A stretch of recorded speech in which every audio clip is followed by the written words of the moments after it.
in this video I'm going to show you how to make thumb pots. We're going to make a thumb pot pig, but like all the other videos you can just use the same process and make it into whatever you fancy.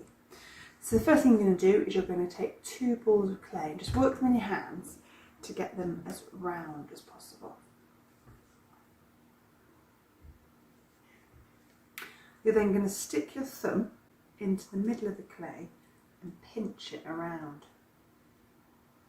So my thumb's gone about ½ centimetre into the bottom of the clay, and then I'm just gently squeezing the walls all the way around, trying to get the wall the same thickness all the way round. Make sure you concentrate not just on the tops of the walls, but on the bottom as well. And you're going to repeat this for both pots.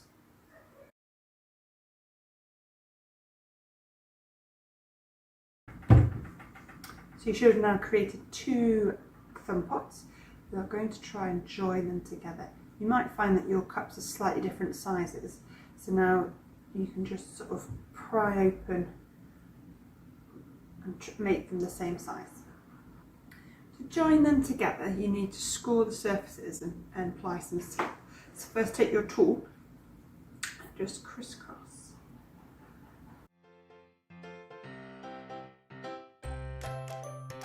Do this to both. To create your slip, you need to take a small ball of clay, pop your thumb into it to make a little well, and just tip some water in, and then give it a little mix with your finger to try and make the water go all clayey. Then you're going to dip your finger into your slip and wipe it on all your edges.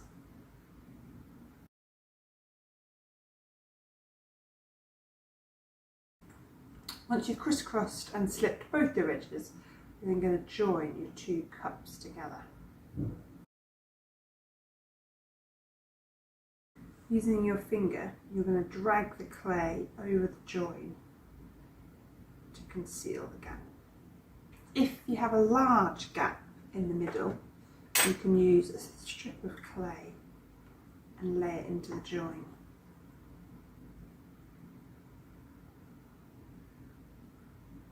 You're now just going to tap the ball in your hands to get it to the shape you want. So at this point, if you wanted to, you might want to add a head. So to do that, you can make just another smaller thumb pot, crisscross and slip it, and add it to there. So you might want to make it into a snowman, into a turtle, into a dog, whatever you want. What's really important is that if you're going to add another thumb pot, is that you make a hole in your main body and then add that. Inside these 2 balls of clay there's a chamber of air, and if you're going to fire your work, when it goes in the kiln the air will get hot and it will expand and it needs to escape from your pot. So if there isn't a hole in there, it will break.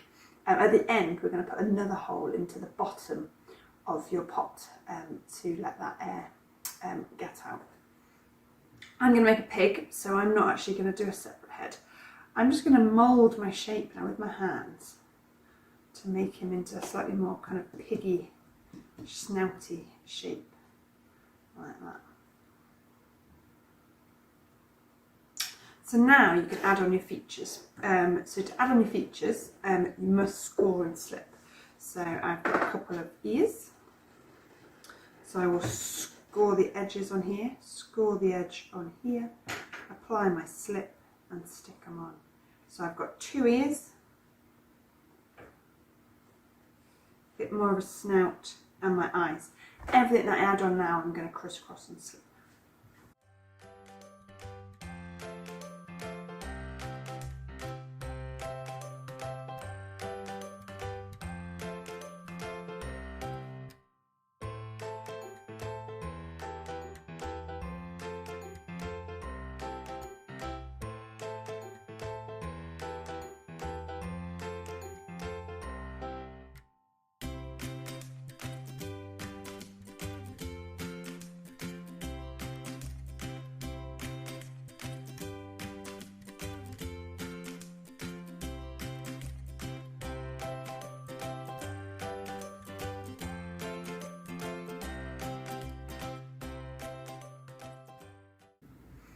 So I've added on my face features. I'm now going to make him some legs.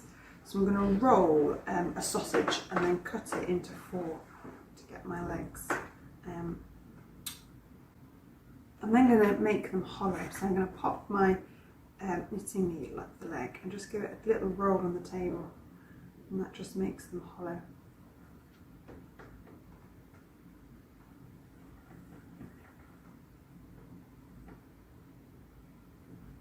And the same as you've just done with all your facial features, you're going to crisscross and slip and add them on. Now a good tip with legs or anything a little bit thin to adding on is to put a collar of clay around the outside and then blend it in. This just gives it a bit of strength.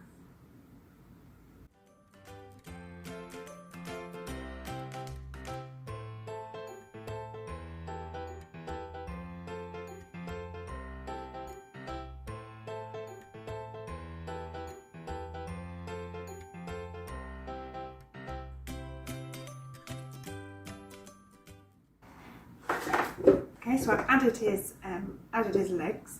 I'm now going to give him very essential tail. Top tip when you're making tails for any animals is don't leave them just sticking up like that off the clay, because they're very likely to break. So top tip is to lay them on his body, so they've got a bit more surface to stick onto and they're less likely to break.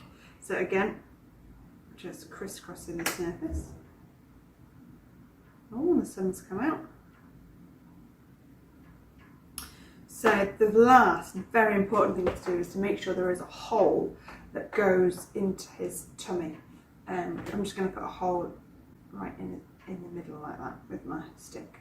So he's got a hole that goes right through him so that the air can get out. You can be quite clever and put like holes up their legs, or if you want them sort of more concealed. But there you go, so that's how to do your thumb pots. But yeah, remember you can do all kinds of wonderful things with combining different thumb pots together. So remember, if you want to come get this fired, you just need to drop it off to Ragtag Arts, or you can leave it to dry at home. Okay, good luck, enjoy.